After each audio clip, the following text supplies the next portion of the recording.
When did Indy ever go to Tangier? Who does Jürgen Voller remind us of? And what happened to Indy's son Mutt? There are plenty of small details to unpack in the Dial of Destiny, and we're here to break them down.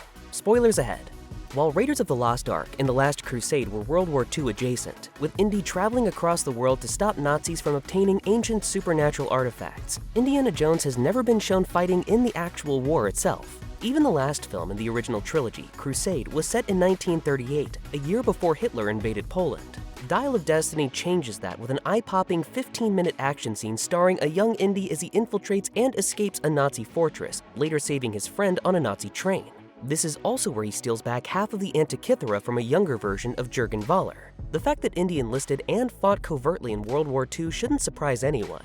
Despite his well-documented hatred of the enemy in the previous films, Indy's military service isn't directly referenced until Crystal Skull. In that film, after the Area 51 and nuking the fridge sequences, Indy is interrogated by stuffy G-Men stooges. They mention Indy's exemplary military service before admonishing him with the suspicion he could be a spy. We did 30 missions together in Europe and the Pacific. Don't wave your war record in our face, Colonel Jones. We all served. In Dial of Destiny, after the exciting World War II prologue, the film cuts to a much older Indiana Jones, now 70, nearly a decade younger than the actor playing him, living in a small, messy apartment. Indy is now much older and crankier, and viewers are introduced to him getting annoyed by young neighbors partying. There are, of course, mementos and references to his past adventures strewn throughout his apartment. One that stands out is a painting of the magical Leap of Faith bridge as seen in the climax of Last Crusade. In that film, Indy has to cross the bridge, relying on his biblical knowledge to get to the other side. It was the last test Indy had to overcome to get to the coveted Holy Grail before the Nazi villains. It makes sense that Indy would keep this particular memento, as this happened during an adventure with his father, played in that film by Sean Connery. The test was also a monumental accomplishment for Indy, as he succeeded in that task due to his wits and historical knowledge. Only in the leap from the lion's head will he prove his worth. Of course, it's also just a fun Easter egg for a production designer to sneak in there for the fans. Dial of Destiny is set in 1969, and part of its backstory involves the Apollo 11 moon landing. It's stated that the main villain of the film, Jürgen Voller, who goes by the much less conspicuous name Dr. Schmidt, is a former Nazi scientist scooped up by the United States government at the end of World War II to help build rockets for NASA. That idea wasn't pulled out of thin air. It's based on a real US government program called Operation Paperclip. Essentially, during World War II, German scientists developed V-2 rockets, some of the most advanced at the time. Afterwards, once the Nazis surrendered, their tech scientists and research were all up for grabs. Paperclip served as a scientific advantage for the US, helping significantly with getting a jump on the space race. Over 1,600 scientists, as well as engineers and technicians, came over from former Nazi Germany. As Nazi scientists were given sanctuary by the United States government, one of the most prominent was Wernher von Braun, who worked on the Apollo 8 mission and helped develop the Saturn V rocket that landed American astronauts on the moon. It was eventually discovered that von Braun had worked as a rocket scientist for Nazi Germany during World War II, thereby aiding the fascist regime in developing the V-2 rocket. While he had denied direct culpability to Nazi cruelty, documents were later discovered that showed evidence to the contrary. According to Empire, Mads Mikkelsen's villainous Jürgen Voller is based on von Braun. My memory's a little fuzzy. Are you still a Nazi? Telling details in the film include feigned ignorance of Nazi war crimes carried out in Hitler's name, as well as pretending to be apolitical in geopolitical affairs, which turned out to be false for both von Braun and the fictional Voller. Celebrity impersonators have long been a staple of comedy. The potential audience for impersonators seems to be larger than ever in the age of the internet and social media, and Harrison Ford has become an oft-caricatured celebrity due to his unique cadence and universally recognized, charmingly curmudgeonly demeanor. This includes Mark Hamill, who acted alongside Ford in the Star Wars films, and has been known to do a great impression of his co-star on talk shows. Hey, kid. It ain't that kind of movie. One of the better Ford impersonators, however, is actor/YouTuber Anthony Ingruber, who even played a younger Ford in 2015's The Age of Adeline. You're welcome. In fact, he was so good, many people wanted him in the role of Han Solo for 2018's Solo, which ultimately went to Alden Ehrenreich. According to Solo co-writer Jonathan Kasdan, whose father, Lawrence Kasdan, co-wrote Raiders of the Lost Ark, Ingruber did indeed audition for the film. In Dial of Destiny, Ingruber is playing double for young Indiana Jones in the 1944 flashback at the beginning of the film. He can also be seen briefly in a Blink and You'll Miss It cameo as one of the shady gangsters in Tangier who surrounds Indy and Helena Shaw during her illegal auction. In Dial of Destiny, after Helena and her kid sidekick Teddy complain about an older Indy driving during a car chase in Tangier, he replies curtly, "I know Tangier." Between the release of the original Indiana Jones trilogy and the long-belated Crystal Skull, there was a TV show adaptation entitled The Young Indiana Jones Chronicles. I'm gonna be an archaeologist when I grow up. The series ran for 2 seasons, from 1992 to 1993 on ABC, spanning multiple decades in its storylines. Chronicles had Corey Carrier playing Indy as a young boy and Sean Patrick Flannery playing the adventurer as a young man, with a framing device that cast actor George Hall in the role of an older Indy in the present day. Re-edited Chronicles episodes and some newly shot footage resulted in My First Adventure, which tells the story of a young Indiana Jones finding himself adventuring in the Moroccan city of Tangier.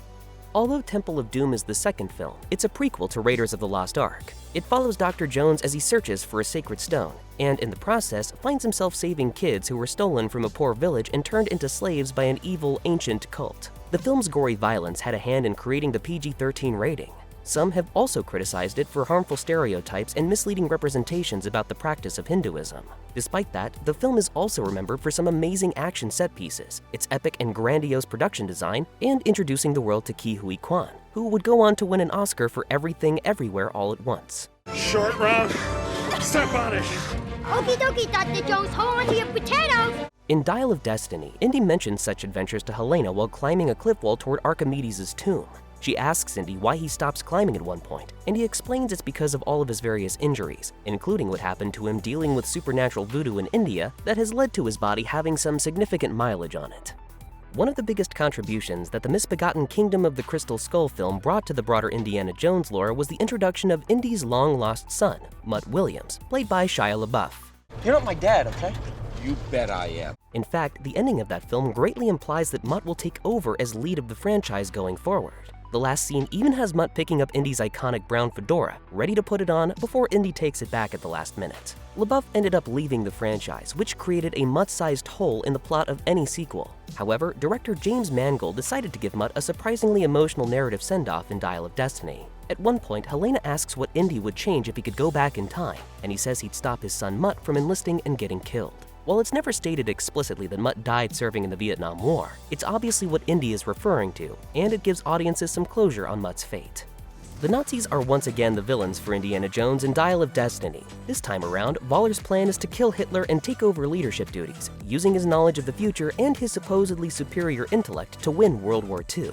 However, the way time travel works in the film involves the Antikythera simply using calculations to find fissures in time to travel through. This means the calculations were made thousands of years ago, and Voller didn't account for the Earth's continental drift. So instead of going to World War II, they find themselves in the siege of Syracuse, where Voller and his men's plane are shot and blown up by the Greek and Roman army. This is similar to the spirits from the Ark melting the Nazi villains' faces in Raiders, or them drinking from the wrong cup in Last Crusade. Even without Indy's help, Nazi hubris always seems to do them in. There's really only one thing you can say about each one of these Nazi bad guys. He chose poorly. Indiana Jones, by being a character living in the past who has adventures throughout the world, has sometimes crossed paths with famous, or infamous, historical figures. This includes meeting Hitler during his rise to power in The Last Crusade, losing his virginity to Mata Hari in an episode of the Young Indiana Jones Chronicles, and meeting Teddy Roosevelt, Pancho Villa, and Lawrence of Arabia in that same show. He even meets Han Solo at one point in a comic book. Well, he meets Han Solo's skeleton, but close enough. In Dial of Destiny, Indy once again meets a great historical figure. In this case, Indy travels to ancient Greece during the siege of Syracuse. Eventually, Indy meets the great mathematician and inventor Archimedes. They exchange some words as the battle between the Greeks and Romans rages in the background, and Indy even thinks about staying to witness history unfold, before Helena knocks some sense into it. At the end of Crystal Skull, Indiana Jones and Marion Ravenwood tied the knot. However, at the beginning of Dial of Destiny, it's made clear by a separation notice that he and Marion are in the process of a divorce. Whatever spark had been reignited in the last film, it has once again dissipated.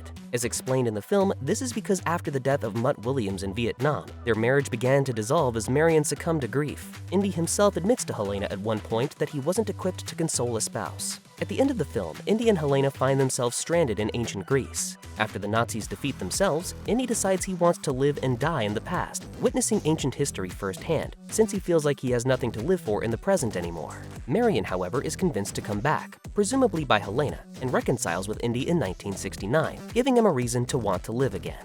Their final lines are reminiscent of a scene from Raiders of the Lost Ark as she searches for a place to kiss him that doesn't hurt. It's a small nod that makes for a fun, cute coda for the storied Indy franchise.